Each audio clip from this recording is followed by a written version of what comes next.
last met, we talked about all the things that Yu-Gi-Oh! Sevens did wrong. And a lot of people watched that video and a lot of people liked it, which makes me very happy. This is my best doing video in a hot minute. But today we have to make those people who came for anger and roasting very disappointed, because today we're going to do the video I actually want to do, and that is my top 5 favorite things about Yu-Gi-Oh! Sevens. Yeah, I won't sugarcoat it. I really like this show. If you've been following me for any period of time, you know that. And so, yeah, this is just going to be me talking about the things this show did right.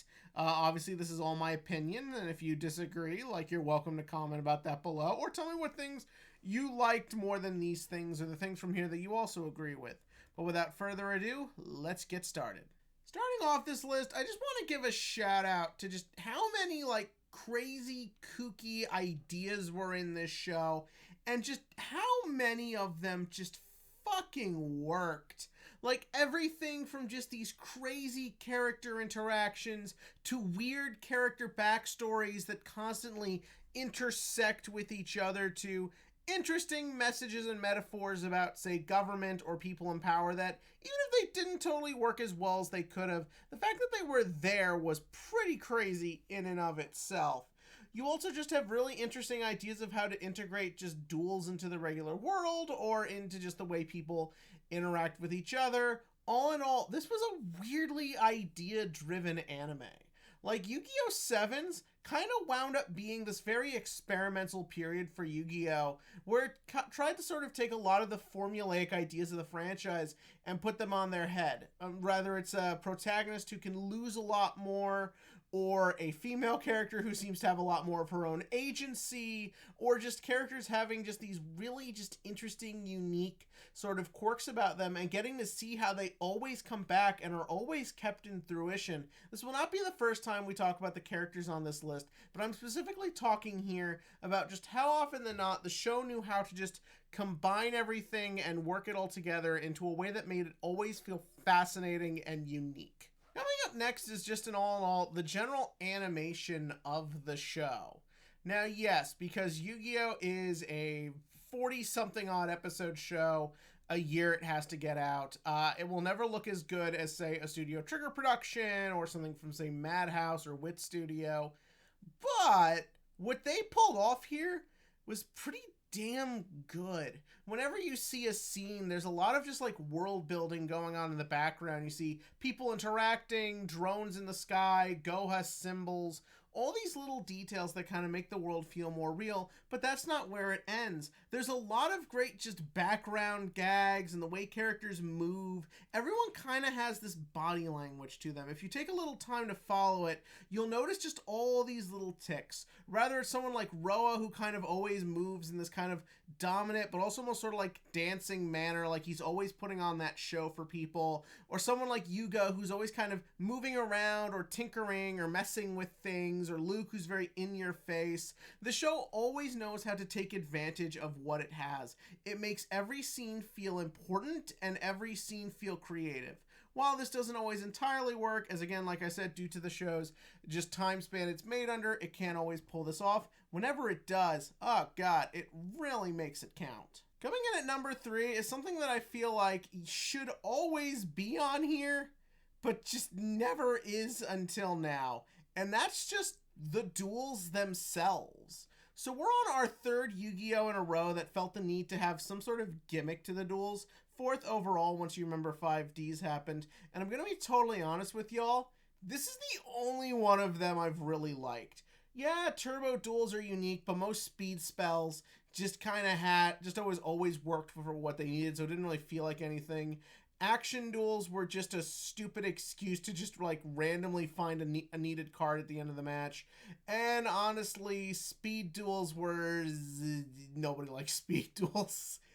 But rush duels are very well integrated and very well written. Now, part of that may be that this one actually did show up in the real world and was the main thing the show was pushing, so a lot more effort was put into them. And yeah, that is obviously true, but this is where I think they kind of comes into it. There's just a lot more creative use of how rush duels are presented.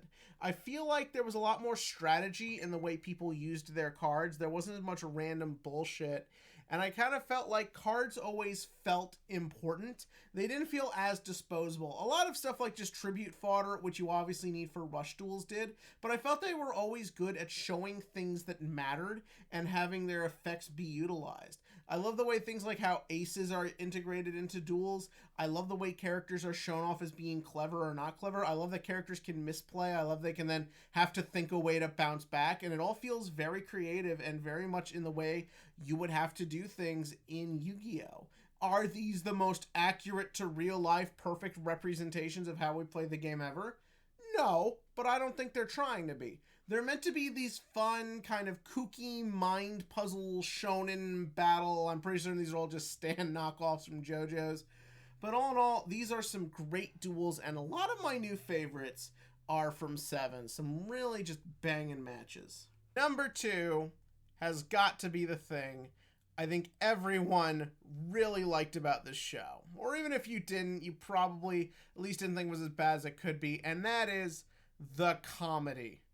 Holy mother of fucks, Yu-Gi-Oh! Sevens is funny. Like, this show has me laughing harder than it logically should.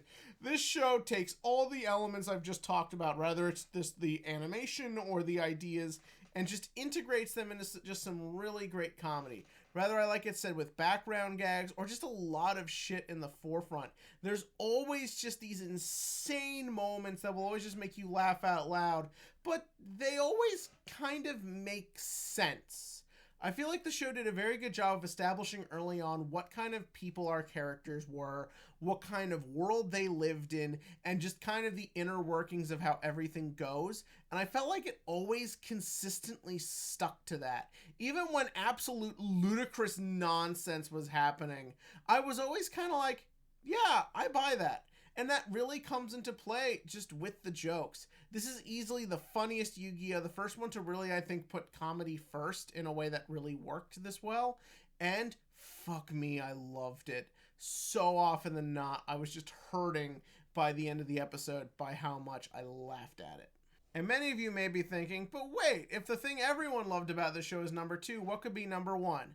Well, very simple. It's the characters. I love these kids. The 4 main characters of the show, I genuinely believe, are the best main character group in Yu-Gi-Oh! There is such perfectly written chemistry and just general sense of just like caring and fondness and even just love for each other you just feel with every interaction. From the minute anyone in this show ever opens their mouth to each other, you 100% figure out who they are to each other, what is their relationship going to become, and how will it evolve as the story goes forward. And the story always sticks to it. Even when they very clearly had to change and work around things due to COVID, these are the moments where shows usually give up on character first so they can just get their plot across. But no, Sevens felt that these characters mattered. What they were going through was important, and that is what they needed to highlight. And yeah, that may have came at the plot's own failure, but if it meant that I got to spend as much time as possible just loving some of the best likable characters this franchise ever produced, yeah, I'll take it.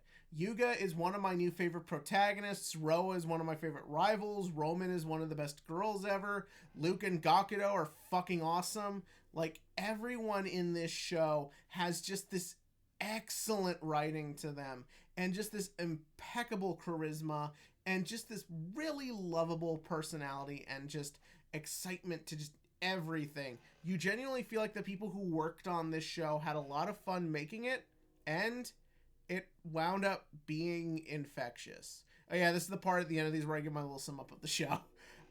Overall, yeah, I love Yu-Gi-Oh! Sevens. It definitely wasn't for everybody, and unfortunately the community did not feel the desire to embrace it as much as they have some of the other ones, and we talked about how the show wasn't guilt-free and all this. But all in all, this was a really just fun time for the Yu-Gi-Oh! Anime. A new studio had to come in and basically prove their worth, and damn it, they did it. They looked at what wasn't working about the last couple and decided, here's how we fix this. Make great characters and put them in a fun world and just fun all the time. That isn't always what I want out of a franchise, but for something like Yu-Gi-Oh that I think was having a bit of an identity crisis for a while, I think this is a really great place to land. I will always love these characters, and I will always look back on my experience with this show fondly. I have a liking for all the Yu-Gi-Ohs, even the ones I ultimately didn't overall enjoy, but Sevens will always hold a special spot in my heart. But yeah, in the comment section below, give me your thoughts on Sevens. Did you like it as much as I did? Did you not like it as much as I did? Tell me what your thoughts about the show ultimately were. But yeah, next we're going to do that thing where I talk about what I hope with Go Rush, and we'll just take things from there. But as always, click to like, click to subscribe, and thank you for going on the journey of Yu-Gi-Oh! Sevens with me.